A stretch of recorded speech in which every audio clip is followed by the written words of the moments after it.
Sir, अभी हाल ही में राज्यसभा के जिस तरीके चुनाव हुए, हालांकि आपके वोट परसेंटेज ज़्यादा था, इसको आप कैसे देखते हैं आपके कैंडिडेट की हार हो? उससे आप देख सकते हैं कि सारी जनता देख रही है कि किस तरह से कि षड्यंत्र के तहत हमारी राज्यसभा की सीट जो हमारी थी, हमें मिलनी थी, उसको एक षड्यंत्र के तहत दे दी गई।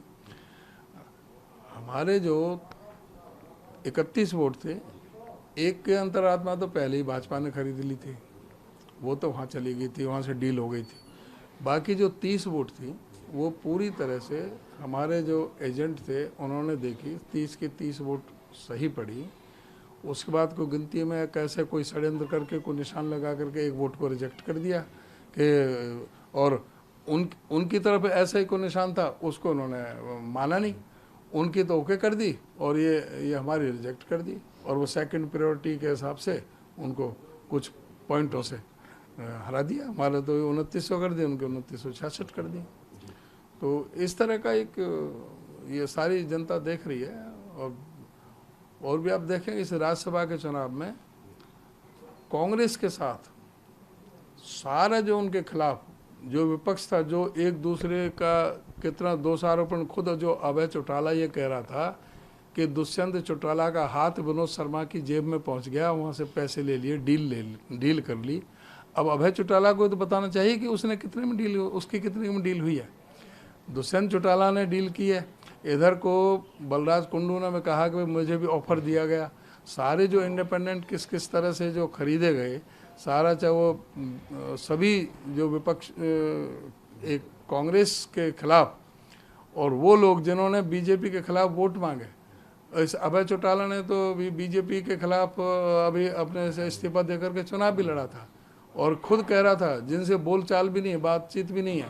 जेजेपी की तो बुराई कर रहा था कि जेजेपी ने खड़ा कर दिया। फिर क्या बदलाव हुआ कि वो किस तरह से बदल के फिर उसको वोट दे दी गई।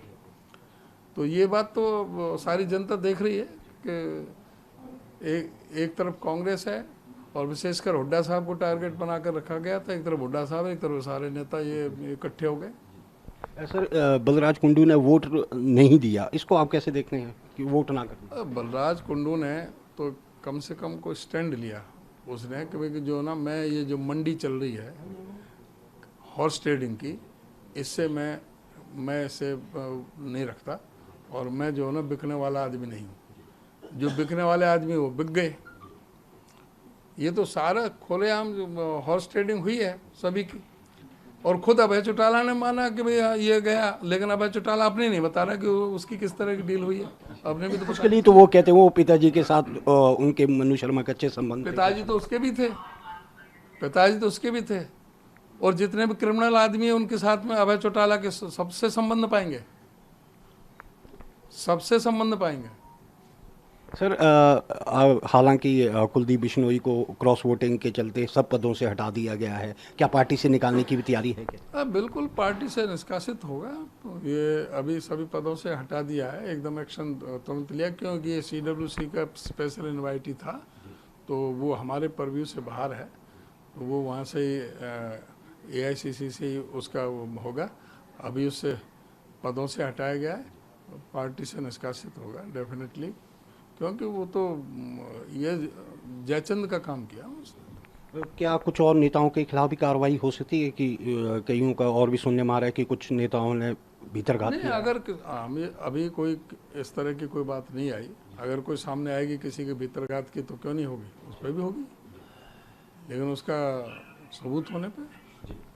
तो ये थे उदय भान जी, जिन्होंने साफ तौर पर कहा कि जो ये प्रोटेस्ट है जो ईडी के खिलाफ, वो भाजपा जानबूझ के षड्यंत्र कर रही है और बार बार कर रही है। और जहाँ तक राज्यसभा चुनाव में मिली हार पर उनका साफ कहना है कि जिन लोगों ने भी इस तरीके का काम किया होगा, जो पार्टी विरोधी होंगे, उनके खिलाफ ज़रूर कार्रवाई की जाएगी।